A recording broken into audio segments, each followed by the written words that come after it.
Alright, truck driving island. Got my peach Melomel. This is the 2-gallon pail. I've done 2 rackings. You can see a little sediment from the Cadmium pellet. There's some leaves at the bottom and some other sediment. I'm going to be doing a clarifying racking. I have all my stuff I need and sanitizer and sanitized jugs ready. Get that set up, get it racked off, and I'll be bottling it later. Here's our auto siphon. Gonna keep it up off the bottom so I don't pick up the leaves. Got my sacrificial bottle set up to clear the line of sanitizer.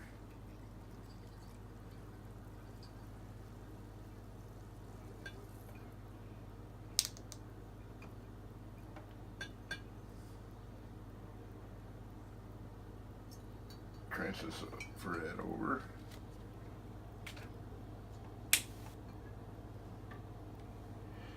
Keep our hose at the bottom to eliminate bubbling and splashing.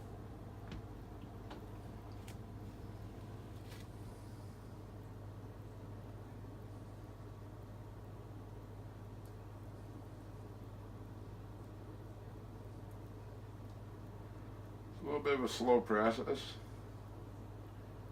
but it does the job.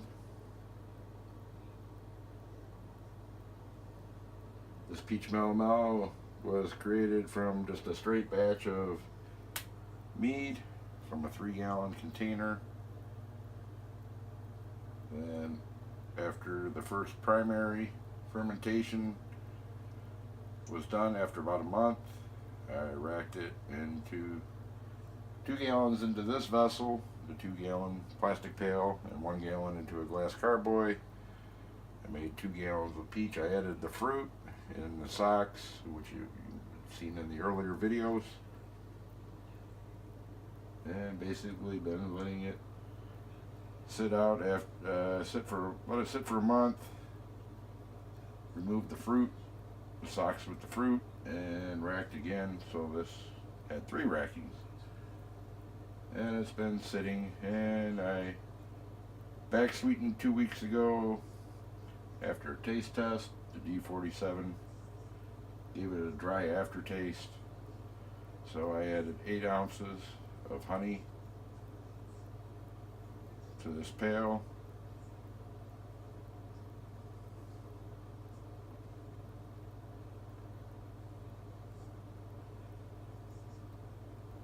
After this racking, I will be bottling this.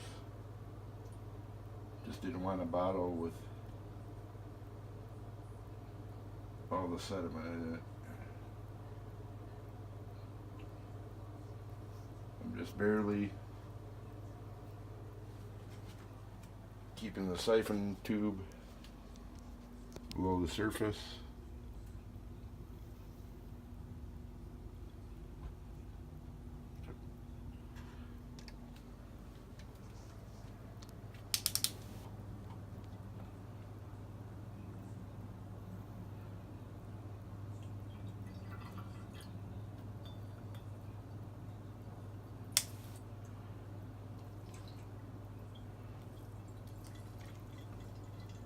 Just recycling an old wine jug.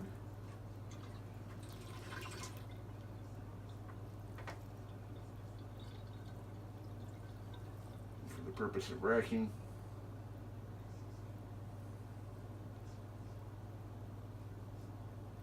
Tilting my bucket.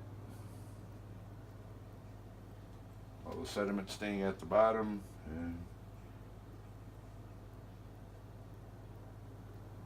keeping my mead clear.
hands.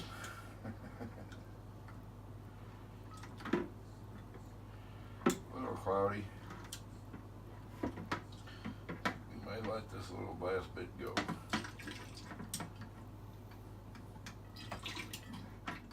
Okay, got it all racked over. You can see the slight difference between what came out off the top and more towards the bottom. Slight color difference. It might be just a difference in glass. And that's the yucky stuff that came off the bottom. Didn't want to bottle that. Clarity's pretty good. You can see my hand through the carboy. Not much light out there. It's pretty rainy outside.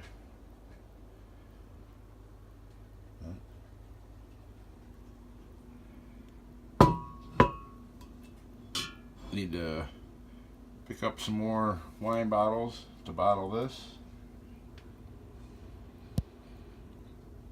It has a pretty good aroma.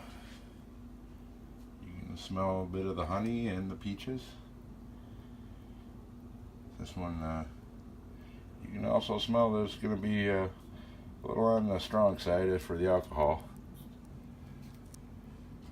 Alright, I'm going to go run out, pick up some more bottles, and we'll continue the video with the bottling, degassing and bottling. Okay, I racked back from the carboys back into the pail and went out and bought some bottles and some new Zorks. And when I was at the homebrew store, they said they're discontinued. You can find them on Amazon or in your local homebrew store probably. So if you want to give these a try or are already using them and like them, better grab them while supplies last. And picked up a nice drying rack, bottle drying rack when I was there. So I'm going to degas this and then proceed to bottling after I drain these out. Okay, we're going to start the degassing process.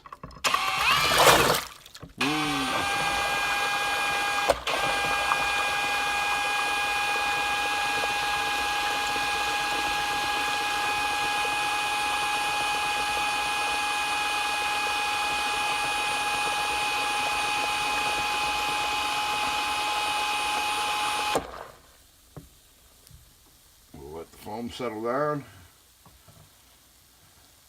Repeat this a couple more times.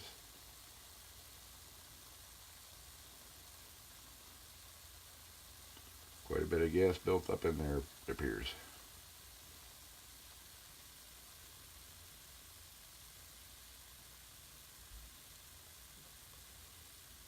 Well, the alcohol smells toned down just a bit, just from that little bit of degassing. It was pretty strong.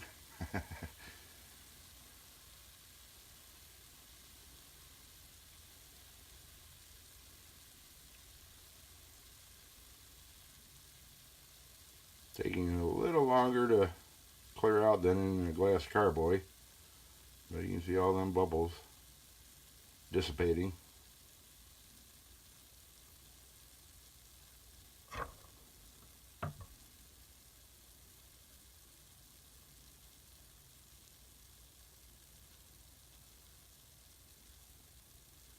Okay, you can see it's almost cleared out, just a few more seconds.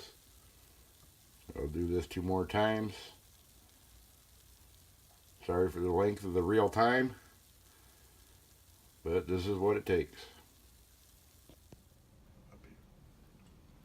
Okay, I'm going to start my auto siphon.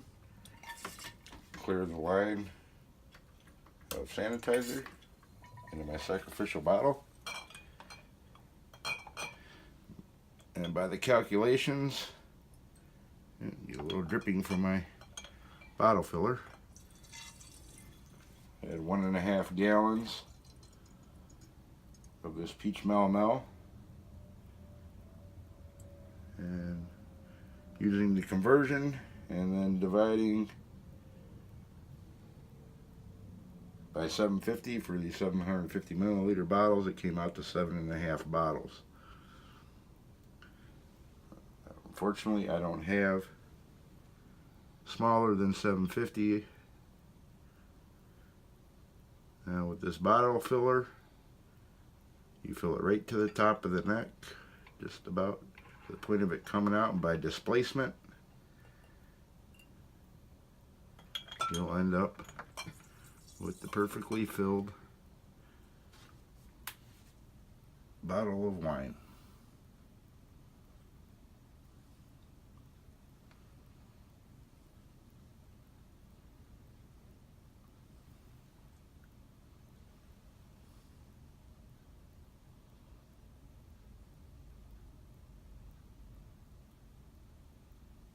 Just right up here.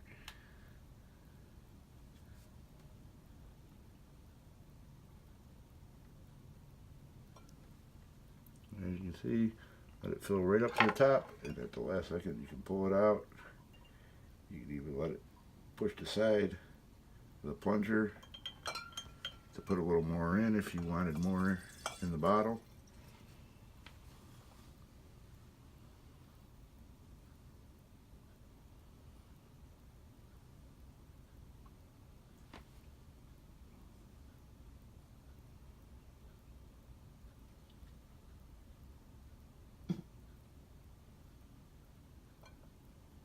If this bottle, I'll come back to when it comes time to cork.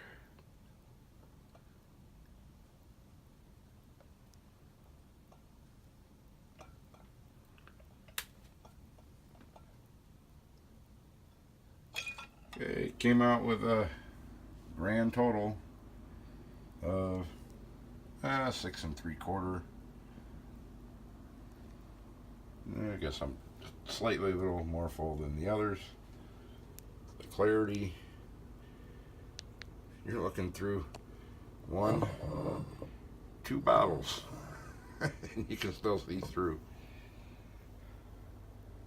Very nice. The wife really likes it. So mouth tastes real peachy. So a corking we shall go. Or in this case, zorking. We're going to let these bottles age.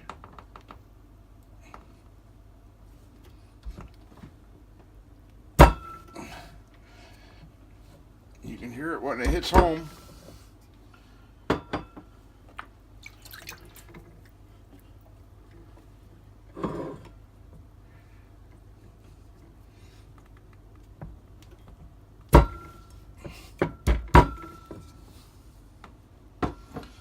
Making up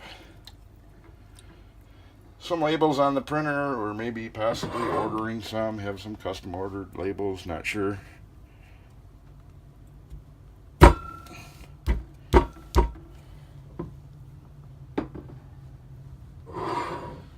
Much easier than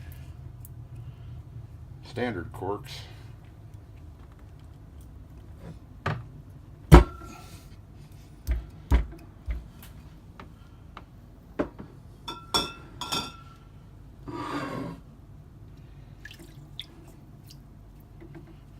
Shaking out the excess sanitizer.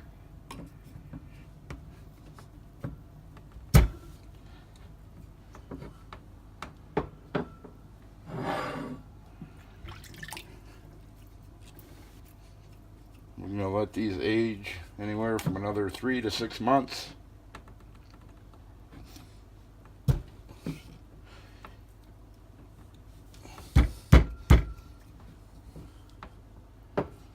This one, since Mama enjoys it so much, got our Michigan cork. We're gonna put this one in the refrigerator and get the sanitizer off there. Very clear. Quite pleased with how this turned out. Get her chilled and have ourselves a nice glass of wine tonight, and have the taste test show.